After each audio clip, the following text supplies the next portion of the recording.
श्री राम जन्मभूमि trust के कोषाध्यक्ष गोविंद देव गिरी महाराज ने मुस्लिम पक्ष से भाईचारा बढ़ाने की अपील की है। गोविंद गिरी का कहना है कि वो अयोध्या, ज्ञानवापी और कृष्ण जन्मभूमि ये तीनों मंदिर हिंदुओं को सौंप दें, जिससे देश में भाईचारा बढ़ाने में मदद मिलेगी। गोविंद गिरी ने कहा कि ये 3 मंदिर मिल जाते हैं तो बाकी बातें हम भूल जाएंगे और देश के भविष्य के लिए ये अच्छा होगा। 3 मंदिर मुक्त होने पर हम अन्य मंदिरों की ओर ध्यान देने की इच्छा भी नहीं करते हैं, क्योंकि हम लोगों को भविष्यकाल में जीना है, भूतकाल में नहीं जीना है। देश का भविष्य अच्छा होना चाहिए। इसलिए यदि समझदारी के साथ ये 3 मंदिर प्रेम से हम लोगों को मिल जाते हैं, हम सारी अन्य बातें भूल जाएंगे। गोविंद गिरी ने कहा कि ये भारत पर आक्रमण के निशान हैं।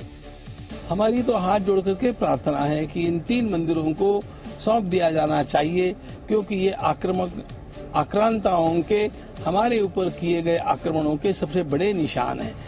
गोविंद गिरी ने मुस्लिम पक्ष से भाईचारा बढ़ाने की अपील भी की। यदि इस वेदना को ये लोग शांति के साथ दूर कर देते हैं तो भाईचारा बढ़ने में और अधिक सहयोग मिलेगा। गोविंद गिरी ने मुस्लिम पक्ष से शांति से मामले को खत्म करने की अपील की। गोविंद देव गिरी महाराज के बयान पर मुस्लिम पक्ष ने ऐतराज जताते हुए उनके दावों को ही गलत करार दे दिया। मुस्लिम पक्ष से जुड़े लोगों ने कहा कि जहां मस्जिद है वहां मंदिर का वजूद ही नहीं था,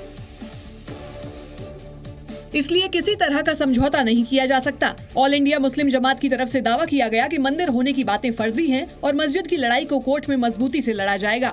कोर्ट का जो आखिरी फैसला होगा वो उस पर मुसलमान मानने के लिए तैयार है, मगर भारत के मुसलमान मस्जिद को किसी एतबार से समझौते में किसी को देने के लिए तैयार नहीं है। गोविंद देव गिरी महाराज के बयान पर समाजवादी पार्टी के सांसद ST हसन ने कहा कि इन 3 मंदिरों से कुछ नहीं होगा और इसके बाद ताजमहल, कुतुब मीनार और दूसरी मस्जिदों की भी मांग की जाएगी। इसके बाद मथुरा के बाद ताजमहल, उसके बाद कुतुब मीनार, उसके बाद दिल्ली की जामा मस्जिद और फिर 3000 मस्जिदें जिनका टारगेट है। जो देश के अंदर शांति चाहते हैं वो स्वामी जी उनसे नहीं निपट सकते। ST हसन ने कहा कि धर्मों का सहारा लेकर सियासत हो रही है, लिहाजा मसले का हल बातचीत से होना चाहिए।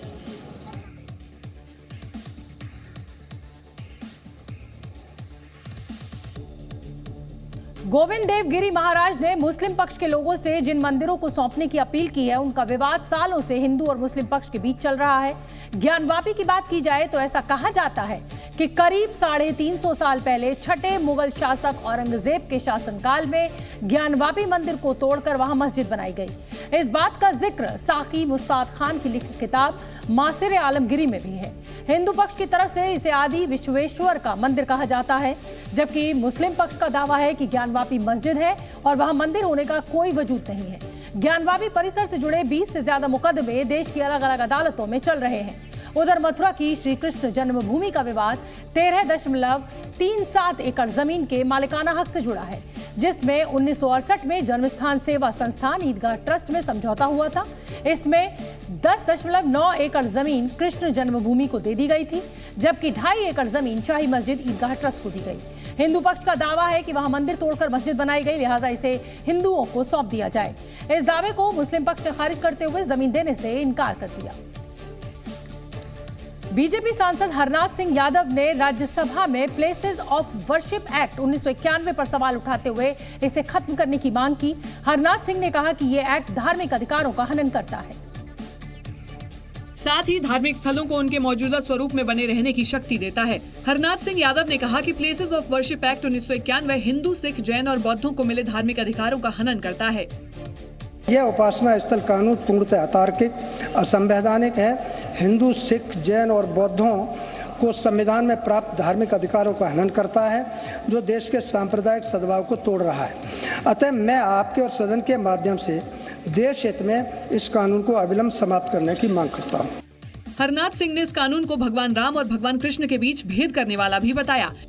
उपासना स्थल कानून 1991 न्यायिक समीक्षा पर रोक लगाता है, जो संविधान की बुनियादी विशेषता है। यह कानून एक मनमाना और तर्कहीन कट ऑफ स्थिति भी लागू करता है। हरनाथ सिंह ने कहा कि एक जैसी चीजों के लिए 2 कानून नहीं हो सकते। प्लेसेस ऑफ वर्शिप एक्ट पर बीजेपी सांसद हरनाथ सिंह यादव के दिए बयान पर सियासत भी तेज हो गई। समाजवादी पार्टी के नेता ST हसन ने धर्म के आधार पर भेदभाव करने का आरोप लगाया और संसद में अपनी बात उठाते हुए ST हसन ने कहा कि कुछ ऐसे कानून बने जिससे मुसलमान परेशान हुए। किसी को हिजाब पे परेशानी होने लगी, किसी को नमाज पे होने लगी, किसी को अजान पे होने लगी, तो किसी को मस्जिद पे होने लगी, तो किसी को मदरसे पे होने लगी। वहीं कांग्रेस ने भी हरनाथ के बयान पर कहा कि दूसरे मुद्दों से भटकाने की ये बीजेपी की सियासी चाल है। उनका तो एजेंडा है, वो तो मुकाबला और सामना नहीं कर सकते महंगाई का, बेरोजगारी का, भ्रष्टाचार का, वो तो यही करेंगे। कांग्रेस ने बीजेपी पर धर्म की राजनीति करने का आरोप भी लगाया। हेमंत सोरेन के इस्तीफा देने के बाद मुख्यमंत्री बने चंपाई सोरेन ने विश्वास मत की अग्नि परीक्षा पास कर ली है। चंपाई सोरेन ने आज विश्वास मत हासिल किया। जो इस प्रस्ताव के विपक्ष और चंपाई सोरेन के विश्वास मत प्रस्ताव के पक्ष में कुल 47 वोट पड़े, जिसमें जेएमएम के 29, कांग्रेस के 16, सीपीआई, माले और आरजेडी के एक विधायकों ने प्रस्ताव के समर्थन में वोट किया, जबकि प्रस्ताव के खिलाफ सिर्फ 29 वोट पड़े। प्रस्ताव के पक्ष में 47 मत प्राप्त हुए, प्रस्ताव के विपक्ष में 29 मत प्राप्त हुए। इस प्रकार ये सभा वर्तमान मंत्रिपरिषद में विश्वास प्रकट करती है कि प्रस्ताव पारित हुआ। 31 जनवरी को हेमंत सोरेन ने गिरफ्तारी के बाद इस्तीफा दे दिया था और चंपाई सोरेन को विधायक दल का नेता चुना गया, जिसके बाद चंपाई सोरेन ने 2 जनवरी को मुख्यमंत्री पद की शपथ ली, लेकिन सबसे बड़ी चुनौती बहुमत हासिल करने की थी। आंकड़े पक्ष में थे, बावजूद इसके जेएमएम और गठबंधन के विधायकों को हैदराबाद शिफ्ट किया गया और रविवार देर रात सभी विधायक वापस लौटे। स्पेशल कोर्ट के आदेश पर विश्वास मत की कार्रवाई में शामिल हुए पूर्व मुख्यमंत्री हेमंत सोरेन ने केंद्र सरकार और बीजेपी पर आज जमकर निशाना साधा। और हेमंत सोरेन ने अपनी गिरफ्तारी वाले दिन को काला अध्याय बताया। 31 जनवरी की जो काली रात, काला अध्याय देश के लोकतंत्र में नए तरीके से जुड़ा है। 31 तारीख रात को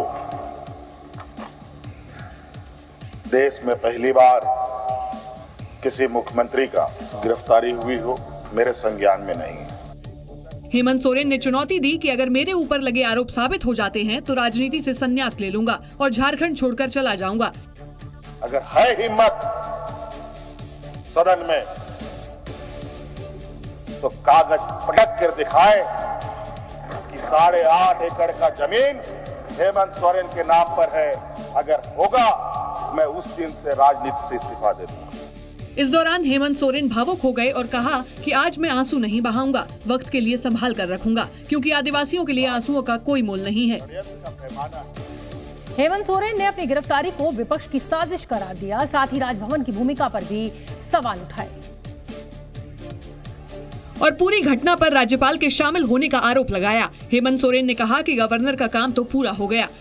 राज्यपाल महोदय आए और 32 पेज का इन्होंने अभिभाषण पढ़ा। हम लोग लाख चिल्लाते रहे, अध्यक्ष महोदय अभिभाषण पढ़ के क्या होगा जब देश में लोकतंत्र ही नहीं बचेगा।